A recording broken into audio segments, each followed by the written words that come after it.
بسم اللہ الرحمن الرحیم الحمد للہ رب العالمین والصلاة والسلام علی اشرف الانبیاء والمرسلین۔ نور الغذا کے اسباق کا سلسلہ ہمارا جاری و ساری تھا، اور ہم کتاب الصلاۃ کے اندر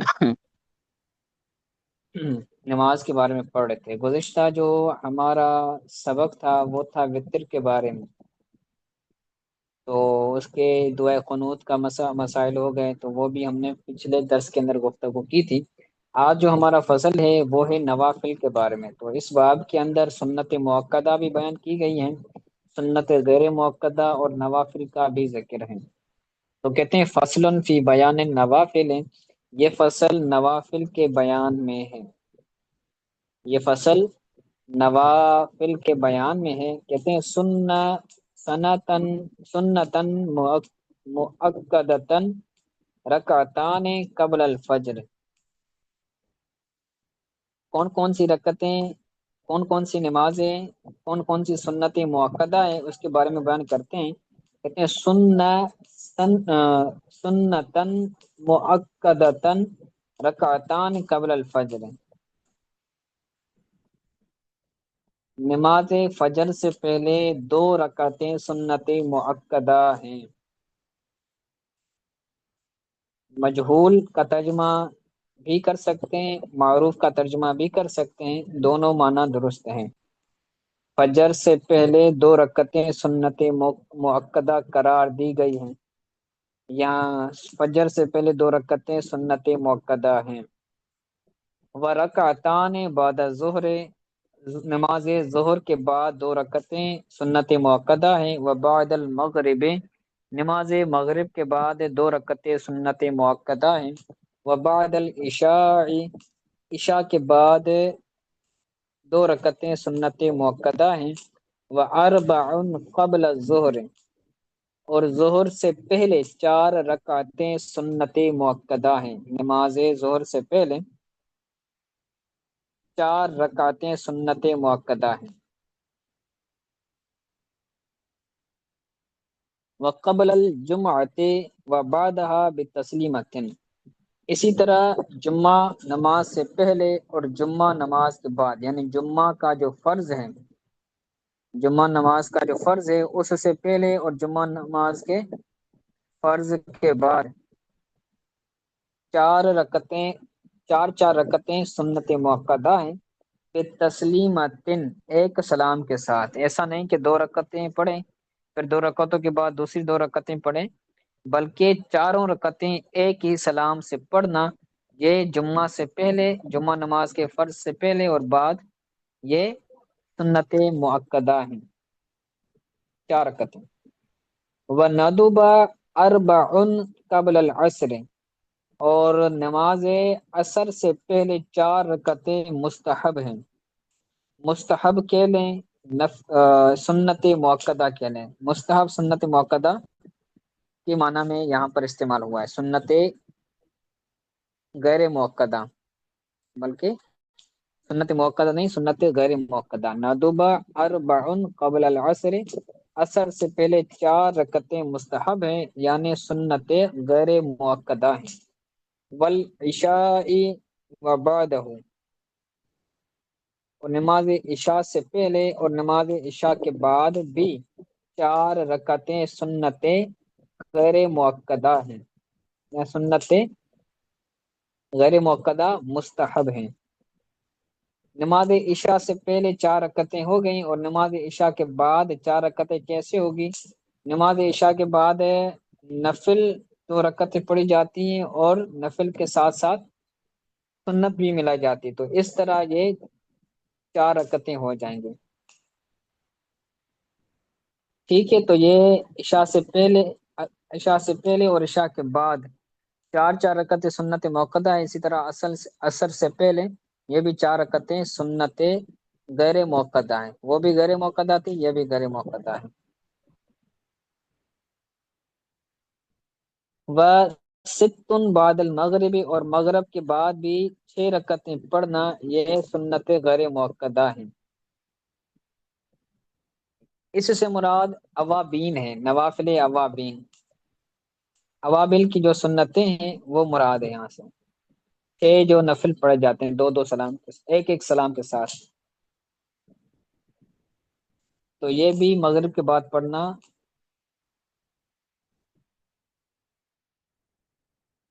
مستحب ہے یا سنت غیر موقدہ ہے یا پھر نفل کہہ لیں، کیونکہ جو سنتیں غیر موقدہ ہوتی ہیں ان کا اور نفل کا دونوں کا مرتبہ سیم ہی ہوتا ہے۔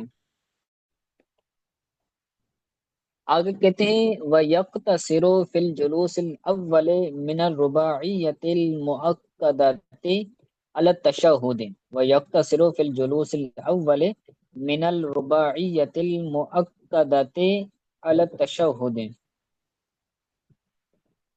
مؤکدہ سنت مؤکدہ،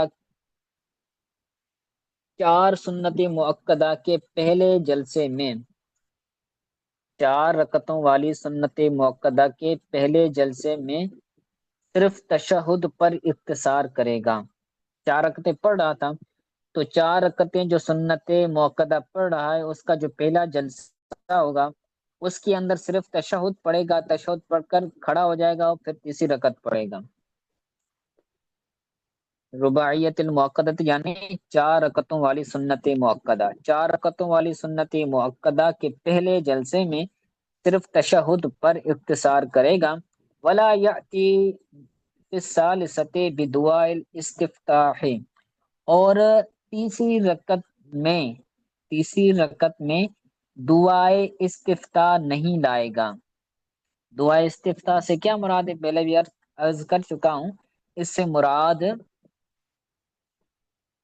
ثنا ہے، سبحانک اللہم جو شروع میں پڑھی جاتی ہے، تو جو سنت مؤکدہ کی تیسری رکعت ہے اس کے اندر دعائے ثنا نہیں پڑھی جائے گی، دعائے استفتاح نہیں پڑھی جائے گی۔ ولا یأتی فی الثالثۃ، سنت مؤکدہ کی چوتھی رکعت میں دعائے استفتاح نہیں لائے گا، دعائے استفتاح نہیں پڑھے گا۔ بخلاف المندوبات، برخلاف مندوبہ کے، جو سنت غیر موقدہ ہیں یا جو نوافل ہیں ان میں بندہ اگر 4 رکعتیں پڑھتا ہے تو پہلا جو جلسہ کرے گا اس کے بعد جو تیسری رکعت کے لیے کھڑا ہوگا تو اس میں کیا کرے گا؟ ثنا بھی پڑھے گا تیسری رکعت میں، سنت غیر موقدہ میں اور نفل میں۔ بخلاف المندوب کا یہی مطلب ہے۔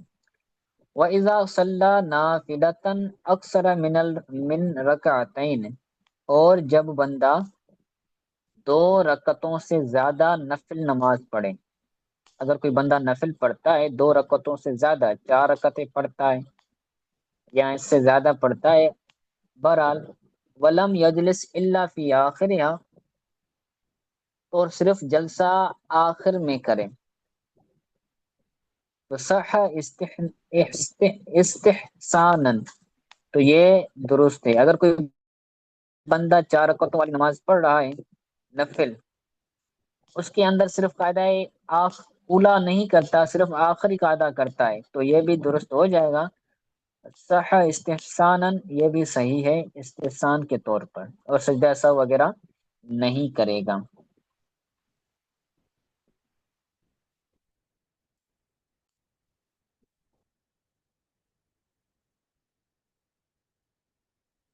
آگے کہتے ہیں لِأَنَّهَا صَارَتْ صَلَاةً وَاحِدَةً، کیونکہ وہ ایک نماز ہو جائے گی، صارت صلاةً واحدةً، وہ ایک ہی نماز ہو جائے گی۔ وَفِيهَا الْفَرْضُ الْجُلُوسُ آخِرُهَا، اور اس میں آخری جلسہ فرض ہے، یا اس کا آخرها کو آخرها زبر پڑھیں گے تو اس کا مطلب ہوگا آخر میں جلسہ کرنا فرض ہے، تو یہ ظرف بنے گا۔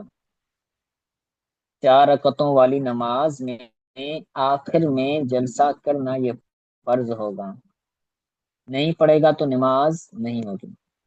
اب کہتے ہیں وَكَرُهَ الزِّيَادَةُ عَلَى أَرْبَعٍ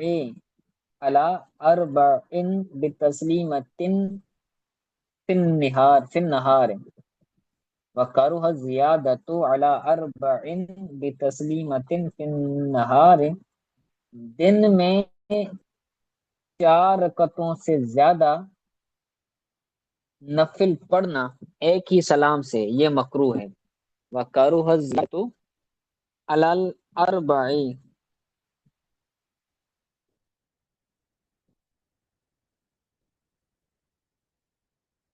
ایک سلام سے 4 رکعتوں سے زیادہ پڑھنا دن کے اندر یہ مکروہ ہے۔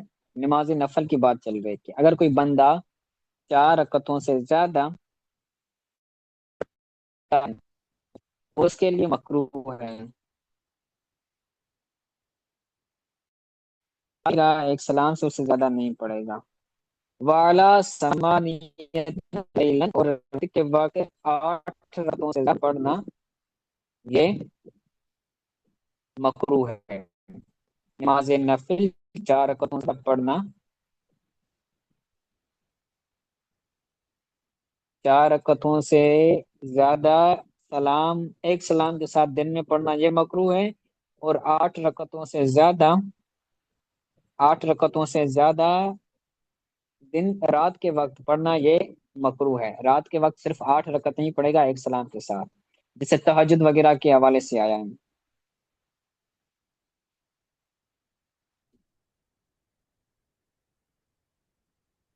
جی اس کے بعد کہتے ہیں والافضل فیہما رباع عند ابی حنیفہ، امام اعظم ابو حنیفہ کے نزدیک ان دونوں میں 4 رکعتیں پڑھنا افضل ہے۔ نماز نفل کی بات چل رہی ہے کہ نماز نفل کتنی رکعتوں کے ساتھ پڑھنا ہے، 4 رکعتوں کے ساتھ پڑھنا ہے ایک سلام کے ساتھ، یا 4 رکعتوں سے زیادہ بھی پڑھ سکتے ہیں۔ تو پیچھے بات بیان ہوئی کہ نماز نفل 4 رکعتوں سے زیادہ پڑھنا دن کے اندر یہ مکروہ ہے، 4 رکعتیں ہی پڑھے گا ایک سلام سے، اور 4 رکعتوں کے بعد پڑھے گا تو پھر دوسری نماز پڑھے گا سلام پھیر کر، اور رات کے وقت 8 رکعتیں پڑھے گا ایک سلام کے ساتھ، اور 8 رکعتوں کے بعد سلام پھیرے گا، پھر دوبارہ پڑھے گا، 8 رکعتوں سے زیادہ پڑھے گا تو یہ پڑھنا مکروہ ہے رات کے اندر۔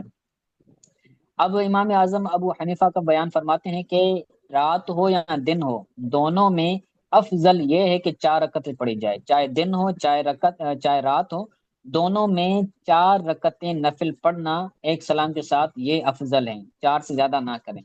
وعندهما افضل فی اللیل مسنا مسنا، اور صاحبین کے نزدیک امام ابو یوسف اور امام محمد علیہ رحمٰ کے نزدیک رات کے وقت 2 2 رکعتیں نماز پڑھنا نفل کی صورت میں یہ افضل ہے۔ وبہ یفتہ، اور اسی پر فتویٰ ہے، یعنی یہی قول درست ہے، صاحبین پر ہی عمل کیا جائے گا کہ رات کے وقت 2 2 رکعت پڑھنا یہ افضل ہے۔ تو یہ جو اختلاف ہے یہ افضلیت میں ہے، ٹھیک ہے۔ اور مکروہ 4 سے زیادہ پڑھنا دن کے اندر یہ مکروہ ہے، اور رات کے وقت 8 سے زیادہ پڑھنا یہ مکروہ ہے ایک سلام کے ساتھ۔ آگے کہتے ہیں وَصَلَاةُ اللَّيْلِ أَفْضَلُ مِنْ صَلَاةِ النَّهَارِ، رات کی نماز دن کی نماز سے افضل ہے۔ کوئی بندہ رات کے وقت نفل پڑھتا ہے اور کوئی بندہ دن کے وقت نفل پڑھتا ہے، تو جو بندہ دن کے وقت نفل پڑھتا ہے اس سے رات والا نفل یہ بہتر ہے۔ وطول القیام احب من کثرت السجود، قیام کو طویل کرنا یہ کثیر سجدے کرنے سے بہتر ہے، محبوب ہے۔ ایک بندہ ہے کہ جو طویل قیام کرتا ہے تو یہ اچھی چیز ہے۔ بندہ کثرت سجود سے مراد ہے کثرت رکعات، کثرت کے ساتھ رکعتیں پڑھنا، کثرت سجود کثرت رکعت کو مستلزم ہے۔ تو اگر کوئی بندہ کثیر رکعتیں پڑھتا ہے تو اس سے بہتر ہے کہ بندہ قیام کو طویل کرے، لمبی لمبی قرات کرے، لمبا قیام کرے، تو یہ بہتر ہے کثرت سجود سے۔ تو یہ ہمارا فصل نفل کے بیان میں پورا ہوا۔ اس بارے میں اگر کوئی بات پوچھنی ہو، کوئی سوال کرنا ہو تو پوچھ